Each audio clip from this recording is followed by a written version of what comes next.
Most of you probably know, but in case you don't, my husband and I have 4 kids. And in that process of having 4 kids, I realized that naming a child is not easy, right? And to top it all off, we didn't know if they were boys or girls, so we came up with 8 names. 8! And one of us would be excited about a name, and we'd say, what about this name? And you know what would happen, right? Oh, no, I went to high school with a guy. He was the worst. We're not using that name. Certain names remind us of events or people, and sometimes it's really hard to get that picture out of our minds. I have a story that proves this. My sister got a new roommate, and she told me and my mom, she told us all her name was Courtney, and she told us about Courtney. We'd check in, like, how are things going with Courtney? She described Courtney as being this bubbly person, a very extroverted person. She liked to be around people, and so we would just periodically check in. Well, we finally got the opportunity to meet Courtney. It was me, my mom, my sister, and she introduced us to her dark-haired Korean friend, and my mom says, Courtney? I thought you were blonde. Thankfully, Courtney was a good sport about that, but obviously my mom had a picture of Courtney, and it did not match. I can think of no other name or word that has more pictures attached to it than Jesus and Christ. And as we see in our passage today, Jesus is taking great care to ensure that the disciples have an accurate picture of what it means when they say Jesus is the Christ. So look with me at our text, and we're going to start reading in 16:13. You'll look with me there. It says, Now when Jesus came into the district of Caesarea Philippi, he asked his disciples, Who do people say that the Son of Man is? And they said, Some say John the Baptist, others say Elijah, and others Jeremiah or one of the prophets. He said to them, But who do you say that I am? And Simon Peter replied, You are the Christ, the Son of the living God. So we find ourselves here in the district of Caesarea Philippi, and if you have a minute, turn to the back of your book and find page 163. You have a map back there. If you are challenged with your fingers, you can look at mine, but I want you to see where Caesarea Philippi is on this map. It is the northernmost part of Jesus' travels, and so he is up here, and this is where Peter makes this declaration that Jesus is the Christ. And after this moment, Jesus turns south, and he is going to be setting his face to head towards Jerusalem. So we have this picture of this kind of climactic moment, and it's not just geographically and theologically, because Peter is proclaiming him as the Christ. And what we know about Caesarea Philippi is that it was a place of pagan worship. So this was not, it used to be a place of the worship of Baal, and this time it was a worship of Pan. And so they had no idea of Jesus or Messiah here where this was happening. And so Jesus asked them first, who does everybody else say that I am? And they list this list of prophets. And I thought it was very interesting that this list was all, this was a relatively good list.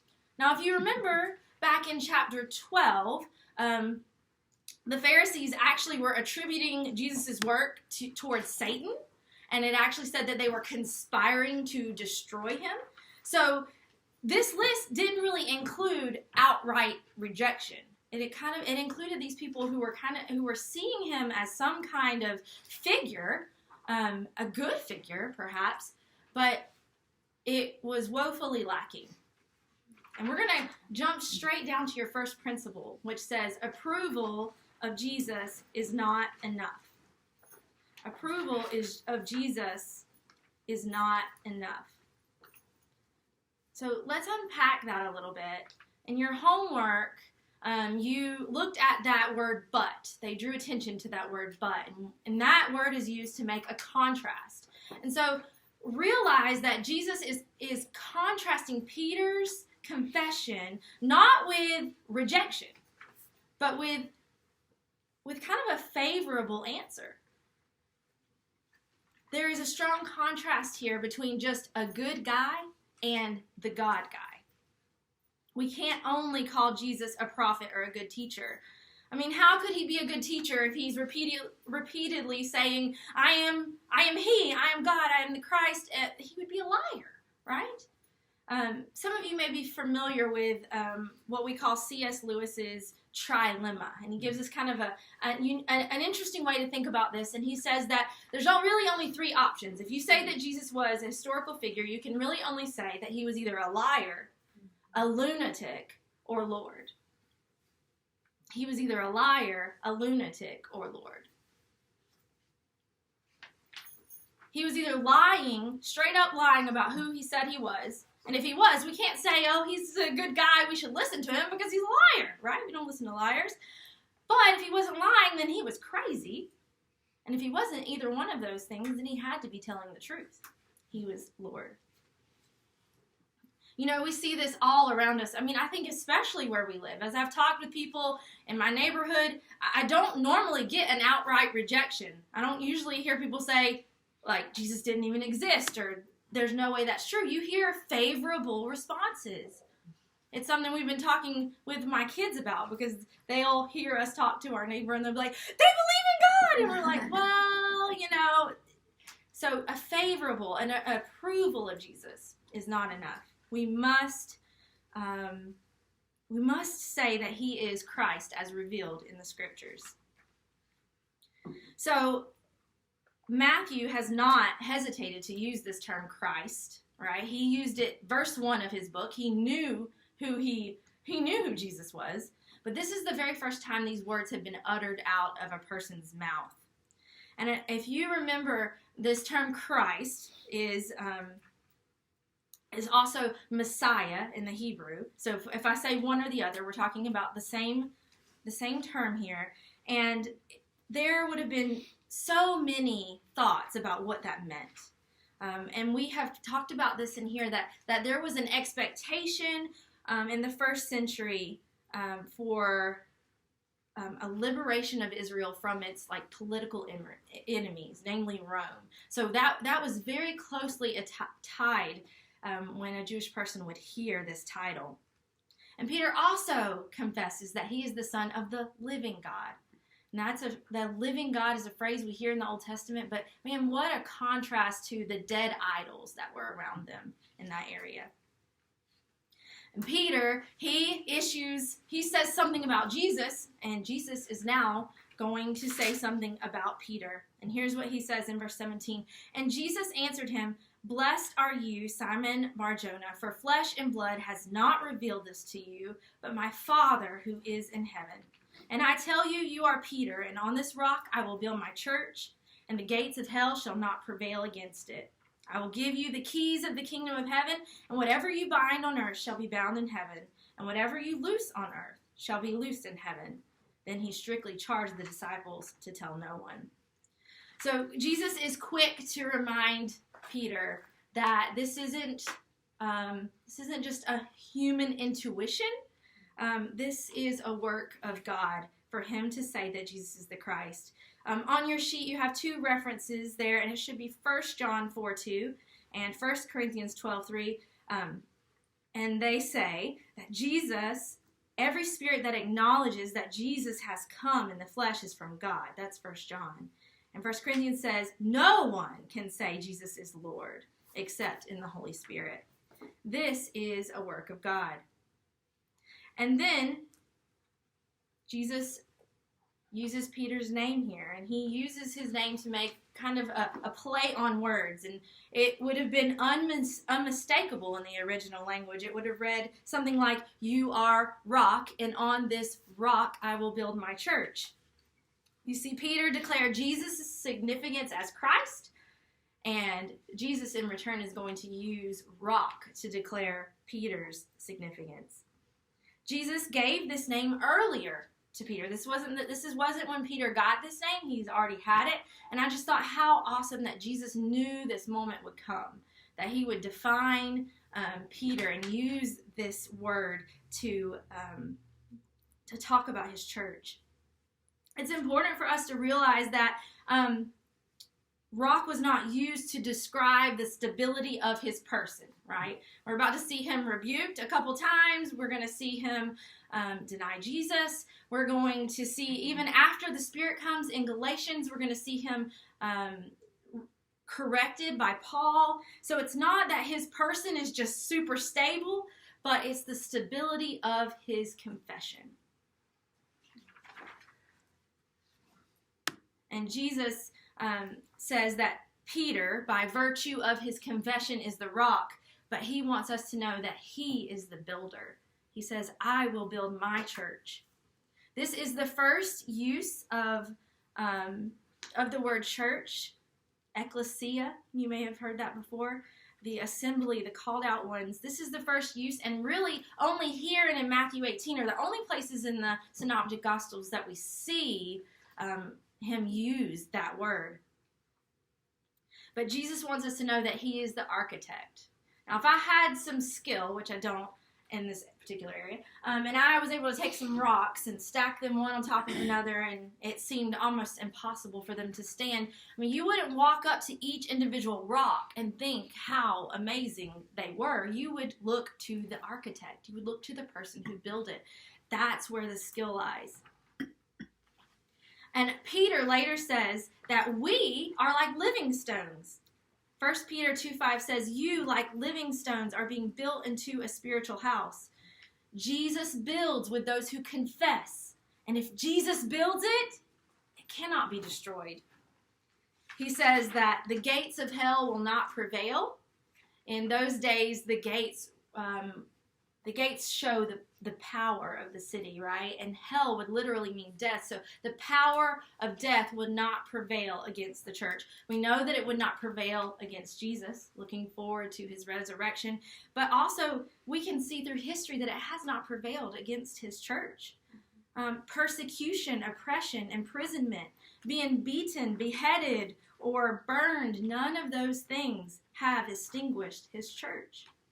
The Pharaohs, the Herods, the Neros, none of them outlast the church. The church outlasts them all. And then he also talks about Peter's role, and he uses the term keys. And I'd invite you to consider with me that someone who has the keys to something is not necessarily the owner, right? You give your teenager the keys to the car, you trust them to steward it. And so that's what Jesus is doing here. He's giving stewardship. How do we see this play out? Well, in Acts, we will see that Peter opens the door to the Jews at Pentecost in Acts 2, the Samaritans in Acts 8, and the Gentiles in Acts 10. And we know that as we proclaim Jesus is the Christ, we also get to steward the advancement of the kingdom today. He also uses this language about binding and loosing, and you may have heard people use that term to say, I bind this or I loose that, but this was an idiom used in Jewish thought to talk about things that were allowed or forbidden. And so Peter is not getting to decide what is right and wrong, but he is proclaiming the already truths of the kingdom.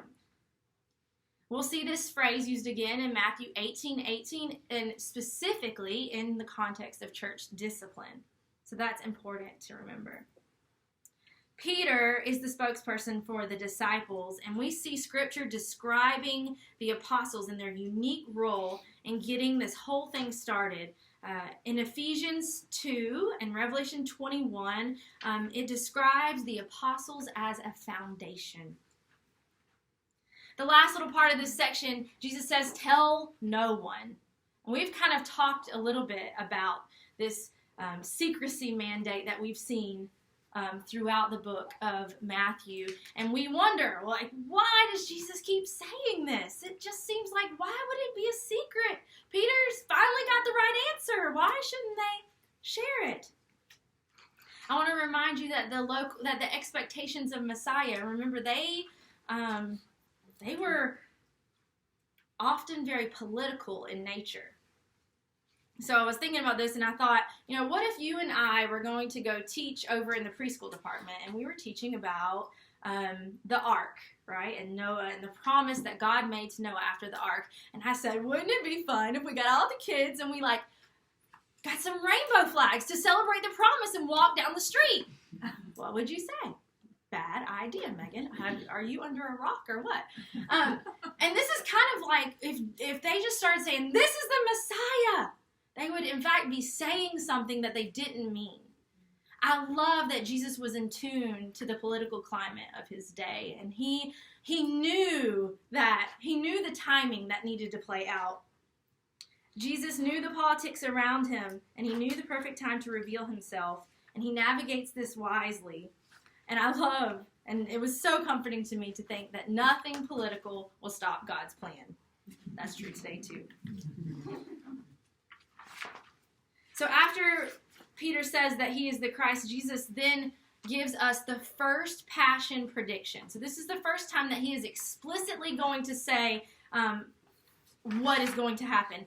And it's in verse 21. Let's read that quickly. Verse 21, from that time, Jesus began to show his disciples that he must go to Jerusalem and suffer many things from the elders and chief priests and scribes, and be killed, and on the third day be raised.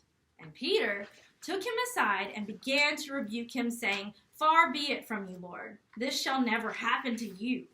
But he turned and said to Peter, get behind me, Satan. You are a hindrance to me, for you are not setting your mind on the things of God, but on the things of man. Maybe Peter got a little bit gung-ho about binding and loosing and decided he needed to set Jesus straight. Nevertheless, we see that Jesus puts Peter in his place, right? And he says, get behind me, Satan. And we may joke about this, and you may have heard someone, kind of use that in a joking way. But, Jesus could see the spiritual realities here, right? And these words really remind us of Matthew 4, when Satan, in fact, tempted Jesus to take a kingdom without suffering. So this is that same temptation. Have a kingdom, but don't suffer for it. And Jesus earlier had given credit to God for the revelation of Jesus is the Christ, and here he speaks to the powers of Satan and this temptation when the rock Peter became a stumbling block, literally. He shows us what's really real. Ephesians 6:12 tells us that we wrestle not against flesh and blood, but against principalities, against powers, against the rulers of the darkness of this world, and against spiritual wickedness in high places. And I wonder, do we see our battles as spiritual? I will confess that I'm more quickly to say that my battle against sin is just because I'm hungry, or I'm tired, or it's just the way I am. But what if we replaced, I'm too tired to read the word, with, I will do spiritual warfare by opening my Bible today? Or if we replace, I just tell it like it is, that's who I am, with, this is a battle. I'll push back the enemy by speaking in love. This helps us to make sense of what Jesus says when he says, there's two ways to see things, the way God does or the way man does. And if Jesus spends this time defining what Messiah looks like, what Christ looks like, he then goes on to define what disciple looks like in the following verses. Look at verse 24, probably a familiar verse to you. It says, then Jesus told his disciples, if anyone would come after me, let him deny himself and take up his cross and follow me.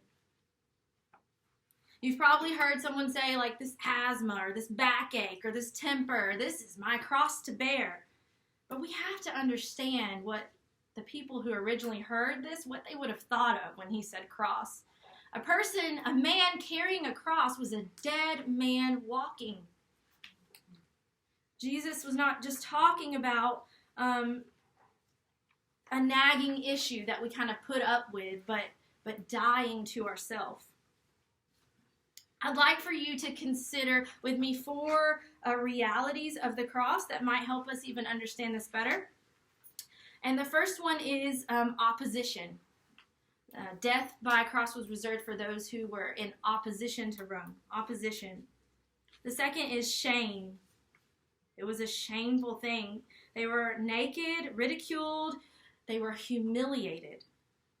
The third is suffering. The death on the cross was not quick. And the last one was death. The cross always had this outcome. And as we think about those, and we turn it into a heart matter, we can say that a call to carry our cross is a call to forsake, first, human approval, honor, comfort, and life. Human approval, honor, comfort, and life. This reminds me of Isaac Watts' hymn when he says, "Forbid it, Lord, that I should boast, save in the death of Christ my God. All the vain things that charm me most, I sacrifice them to his blood." And what we see here is your next principle, that a true understanding of discipleship flows from a true understanding of the Messiah. Or Christ. A true understanding of discipleship flows from a true understanding of the Messiah or Christ. Same word. So I would ask you, which one of those things rivals Christ in your heart? I quickly looked at that list and thought and for me, it's comfort. I don't like to do things that make me uncomfortable. If we say that Jesus is only love and forgiveness, then we will not see our need to fight sin as desperate. If we say that he's a good teacher, then we won't think that he is worth following with our very life. So what we say he is makes a difference to what kind of disciple we are. But Jesus reminds us that this is not the end of the story, and he points forward to the day when he will be judged. Verse 27, "For the Son of Man is going to come with his angels in the glory of his Father, and then he will repay each person according to what he has done." The cost is worth it because he is the judge. He sees, he knows. He will come again. And in this upside-down kingdom, glory comes after suffering. In your homework this week, it told you that I was going to talk about verse 28, so I'm going to do that. Verse 28 says, "Truly I say to you, there are some standing here who will not taste death until they see the Son of Man coming in his kingdom." And there are so many different interpretations about how that would be fulfilled. Is it the transfiguration? Is it the resurrection? Is it the coming of the Spirit? Is it the proclamation of the church? Is it maybe even when Jerusalem was destroyed in AD 70? And some of them, I think, are far-fetched and some of them are not. But I'm going to point out a couple little things to you that I think maybe can help us understand this. The first is that every single gospel has this same order. This verse is right before the transfiguration. And then the second is, if you look at verse 17:1, there is kind of like a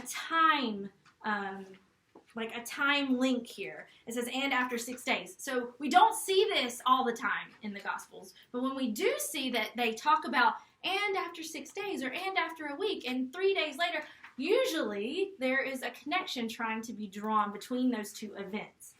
If we look to Peter's words later, we will see him using language of the second coming to describe what he saw on the Mount of Transfiguration. So the best I can give to you is that the Mount of Transfiguration is like a preview of what it will be like when Jesus comes at the second coming. So let's look at that. Division number 2, the Mount of Glory. I'm going to read a little bit here in chapter 17. And after 6 days, Jesus took with him Peter and James and John, his brother, and led them up a high mountain by themselves. And he was transfigured before them, and his face shone like the sun, and his clothes became white as light. And behold, there appeared to them Moses and Elijah talking with them. And Peter said, Lord, it is good that we are here. If you wish, I will make 3 tents here, one for you and for Moses and Elijah. And he was still speaking when, behold, a bright cloud overshadowed them. A voice from the cloud said, This is my beloved Son, with whom I am well pleased. Listen to him. When the disciples heard this, they fell on their faces and were terrified. I'm going to stop there for a minute. I'm going to find my spot. So here we are. Jesus takes the inner 3 up to the Mount of Transfiguration, as we call it. This is the 5th mountain that we've went up in Matthew, and we will go up a total of 7. And interestingly enough, this event is a celebration in the Eastern Orthodox Church that happens on August 6th. It has not become a celebration like Christmas or Easter for us, but there's a little tidbit for you. But when we talk about the language of the Mount of Transfiguration, this language would remind us of Exodus and Mount Sinai. Remember in the Exodus, there's a cloud that they followed. And Mount Sinai, there's a mountain, and the glory of the Lord came down upon the mountain. And we've established that a theme of Matthew is that Jesus is the better Moses. Well, I mean, if we couldn't make that connection, Moses just straight up shows up, right? Makes it easy for us. And so we have Moses and Elijah there representing the law and the prophets. Last week, Christy reminded us of this account where Moses asked to see God's glory. And God said, no, you can't see my face and live. But he hid him in the cleft of the rock as he passed by. And so he got this glimpse of his glory. And do you remember what happened when he came down off the mountain? He was different, right? His face was glowing because of his proximity to God's glory. And so, I mean, so many parallels here that we see. So Moses came down from the mountain and his face shone. He reflected the glory of God. But Jesus here is emanating the glory of God. It came from within. The glory of God came down to Moses, but it came out of Jesus. If Moses reflected the glory like the moon reflects the light of the sun, then Jesus is the sun. If you remember, Moses had to veil his face because he was kind of disturbing the people. But it says here that Jesus' very clothes were lit up. Like it changed even his clothes. It could not be veiled. I love what Hebrews 1:3 says. He is the radiance of the glory of God and the exact imprint of his nature. And he upholds the universe by the word of his power. Jesus is the perfect, unsurpassable, full, exact representation of the glory of God. And Tim Keller says it like this: Jesus is God hitting the retina of your soul. It says that when Elijah and Moses showed up, that they're talking with him. And you wonder, like, well, wonder what kind of talking they're doing, right? If we flip over to Luke's account, it actually says that they're talking to Jesus about his departure. And that term is Exodus. And so we have this picture of, we see Moses who liberated the people from the oppression of slavery. And we see Jesus who liberates us, the better Exodus who liberates us from our sin. And then we see Peter, right? Peter's like, what should I do? I know, I'll build some booths. And these were the same kind of booths that they would use at the Feast of Booths, these kind of temporary dwelling places. And, you know, some people think maybe he wanted to preserve this experience, or maybe he was like, this is the who's who, right? Let's make a hall of fame right here. But whatever it was that he wanted to do, God interrupted him while he was still speaking. I mean, can you imagine? I can't. God interrupted him, and it says that this cloud enveloped them And what were they? They were scared. They were filled with great fear. And of course they were, right? Every time that the Shekinah glory has been talked about, it has been talked about right alongside of death. I mean, can you imagine? Jesus, you've been telling us to take up our cross. Is this it? But so they were filled with fear. When the cloud came down on the mountain, God told Moses, don't let anybody even be on the mountain. Don't let the animals touch the mountain. They will die. So it was serious. But an amazing thing happens. They don't die. Why? Jesus. It says that when they lifted up their eyes, they saw no one but Jesus only. Jesus only. He came near to them. He touched them even. They saw Emmanuel, God with us. And he does what no man can do. Not the law, not the prophets. He bridges the immense gap between us and God's glory. In the person of Jesus, God's judgment and his grace meet perfectly. And here's your principle, girls. Seeing Jesus' splendor helps us see ourselves accurately. Seeing Jesus' splendor helps us see ourselves accurately.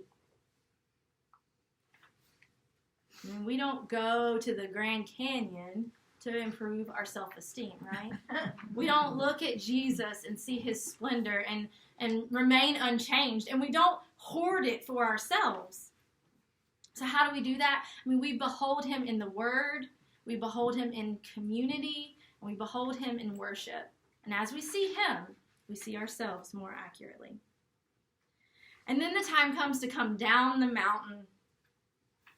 They come down the mountain again. Jesus tells them, don't tell anyone. But this time he says, until the resurrection. He's defining the resurrection as the lens through which all of this will make sense.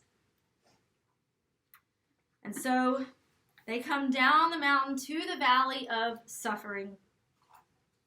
I want you to remember that we only know of mountaintop experiences because we have valleys, right? If there were no valleys, there'd be no mountains. And those mountaintop experiences are not to be hoarded for ourselves. They're not to be kept for ourselves. So they come down in this valley of suffering, and let's read what they see.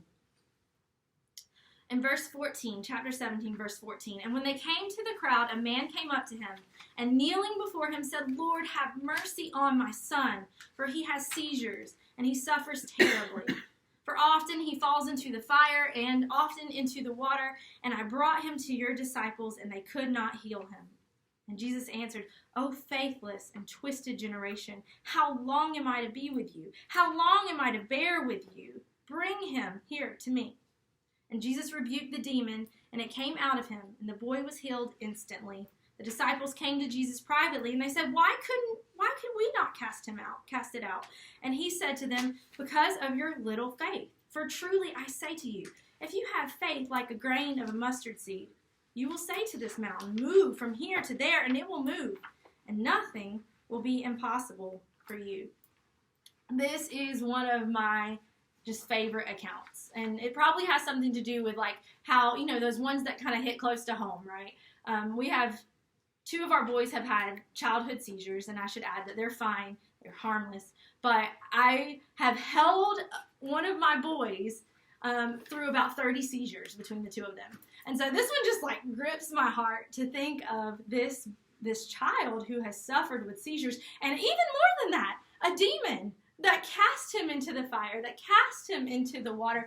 And I can't help but think, like, you know what that dad did, right? He pulled him out of the fire. He pulled him out of the water, because that's what a dad does. And so we have this picture of suffering in this valley before the Savior. And we get some more details for this story in Mark's account, in Mark 9. And this is the same man who said, I believe, but Lord, help my unbelief. This is the same story. And so we wonder, like, why did Matthew leave out those details? I mean, they're pretty good details.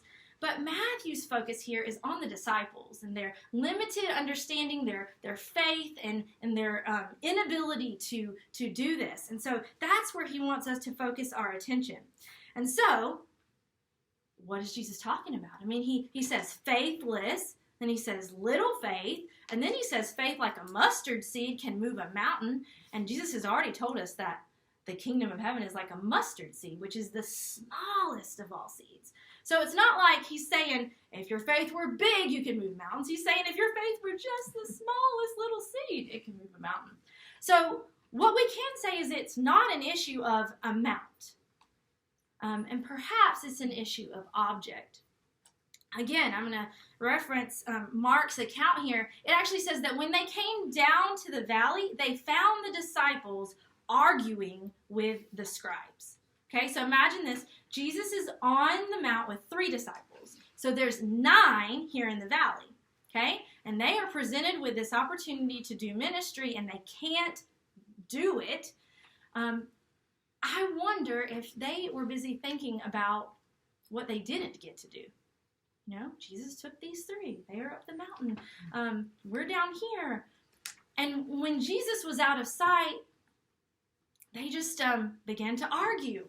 They began to squabble. They felt the pressure to prove themselves to these scribes. We're going to do this and show you. Like, we're not on the mountain, but I mean, we still got it, right? The object of their faith was out of sight, and so they resorted to their own efforts here, and it did not work. Did not work. So this brings us to our last principle. Jesus enables our ministry.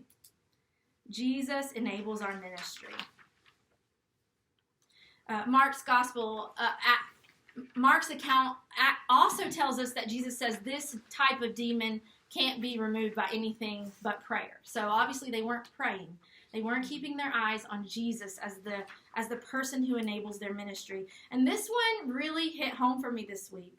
I mean, there are so many times in my life, and I would guess yours also, where we think we're going to do this ministry, we're going to do this service, and we just lose sight of Jesus.